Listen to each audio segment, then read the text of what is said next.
Welcome to MATCH B2B Insights, the show where we cut through the noise and talk about what actually drives enterprise demand, trust, and revenue in B2B. If you're a founder, CEO, or GTM leader trying to turn positioning into pipeline, this is the place for sharp, practical conversations. Today, we're talking to cybersecurity founders, especially the ones building in stealth and assuming the launch itself is going to create momentum. Benny, I hear this a lot. We'll stay quiet, then we'll launch, and the market will finally see us. It sounds clean. It sounds efficient. It's also usually wrong, right? Yeah, it's wrong in most enterprise security categories. A launch is not demand creation. It's visibility, maybe.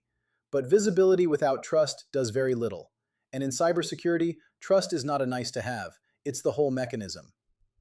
A CISO is not sitting there thinking, I hope an unknown vendor appears in my feed today so I can take career risk on them.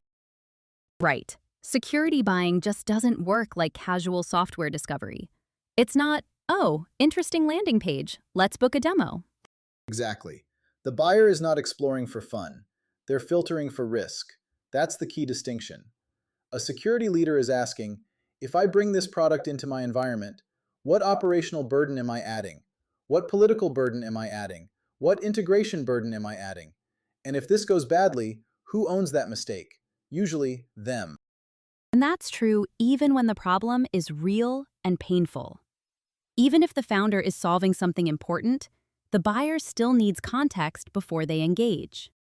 Yes, unknown vendors get ignored all the time, not because the market is irrational, but because the market is overloaded.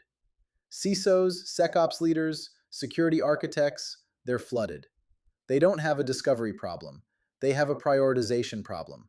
So if they haven't heard your name before, if a peer hasn't mentioned you, if there's no prior exposure, if no one they trust has given them a reason to care, your launch enters a very crowded no thank you pile. I think that's the part founders underestimate. They think stealth preserves surprise, but surprise is not really valuable in enterprise security. No, surprise is overrated. Familiarity is valuable. Repetition is valuable. Category context is valuable.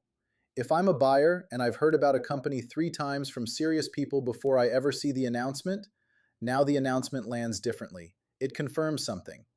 If I'm hearing about them for the first time in a launch post, that post has to do too much work. And that work includes not just technical credibility, but buying credibility.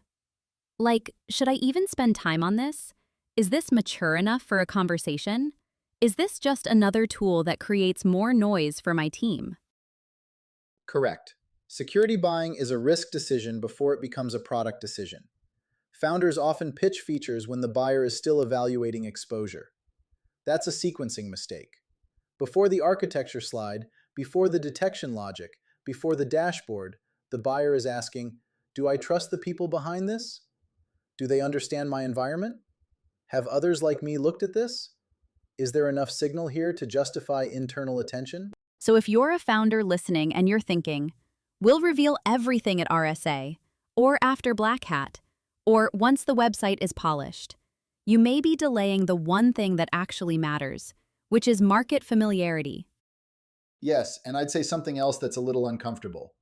Staying quiet can feel strategic, but sometimes it's just avoidance. It protects the founder from hearing hard feedback early. It lets you say, demand will come later. Maybe, but in most B2B security environments, demand does not suddenly appear because you exited stealth. It appears because trust was built before the market was asked to buy. So let's get practical. If launch doesn't create the pipeline, what does? What should founders actually be doing before they go public? Talking to the market. Early, repeatedly, and with the right roles. Not just one friendly advisor. I mean real conversations with CISOs, with SecOps leaders, with security architects, because each one sees a different part of the buying reality. The CISO sees strategic risk and internal sponsorship. SecOps sees workflow impact and operational friction.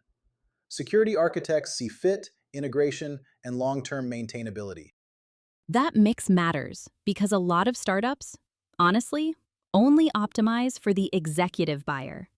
They want the top level yes, but they haven't pressure tested what happens underneath it. Right, and then they confuse interest with pipeline. A CISO says, interesting concept, and the founder logs that as traction. It's not traction, it's a signal. Useful, but not enough. Real early demand comes from repeated conversations where the company starts hearing the same pain language, the same constraints, the same buying objections, the same internal blockers. That's when messaging gets sharper and the commercial motion gets real.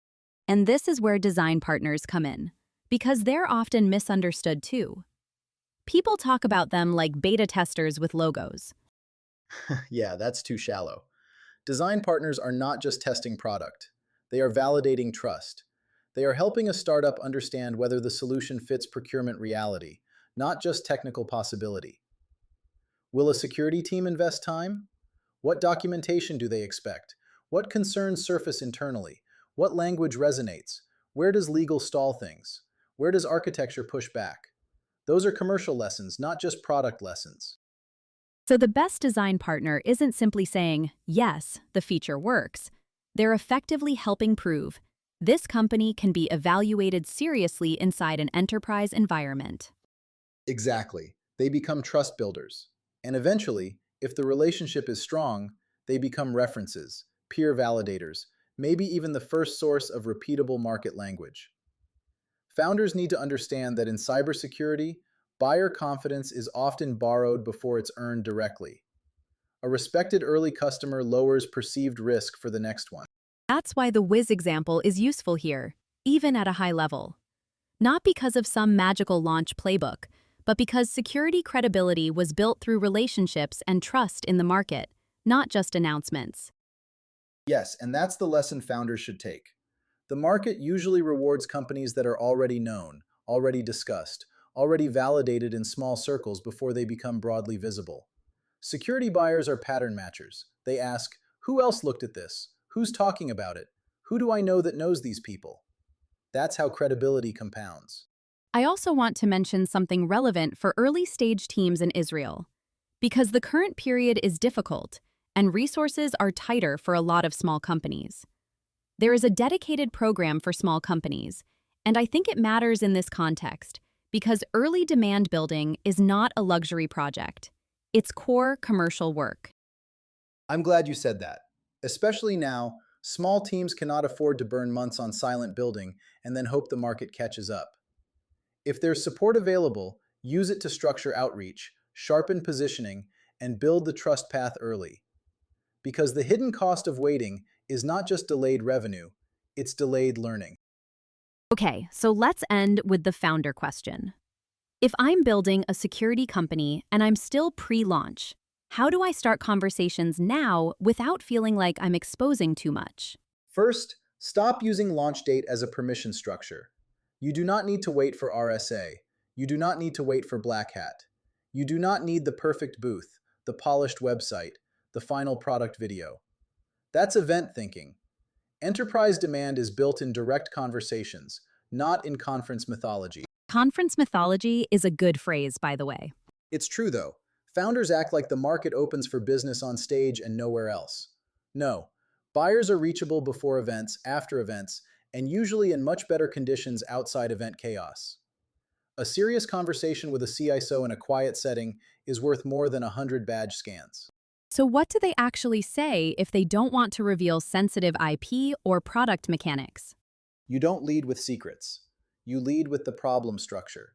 Talk about the workflow, the bottleneck, the risk exposure, the friction between teams, the time lost in triage, the visibility gap, whatever the real issue is.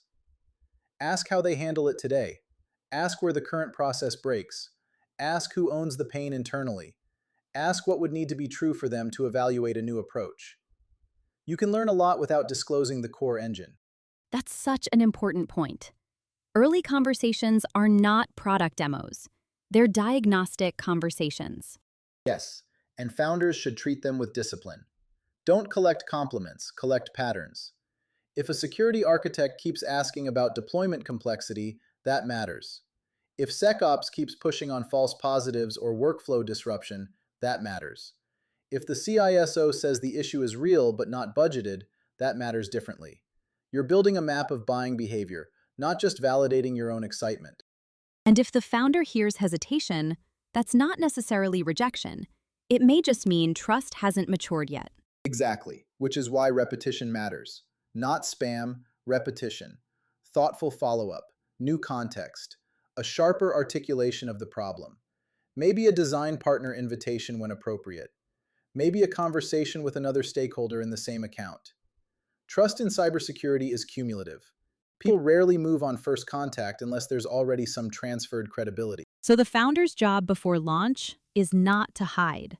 It's to start building informed familiarity with the right people, in the right roles, around the right risk language. That's it. And I'll make it very plain. In cybersecurity, demand is not created by a reveal. It's created through trust, repetition, and peer endorsement. If the market knows you, understands the problem you solve, and hears your name from credible operators, then the launch can accelerate something real. Without that, it's noise. That's a strong place to end. Benny, this was sharp and very practical. Good. Practical is the point. Thanks for being here, everyone. We'll keep digging into how founders build real enterprise traction, not just visibility. And if you're a company that wants support with international activity during this complex period in Israel, there's a dedicated program for small companies, and you can find the link in the podcast content and in the LinkedIn post to book a meeting with us. Benny, see you next time. See you, Brenda. Bye, everyone.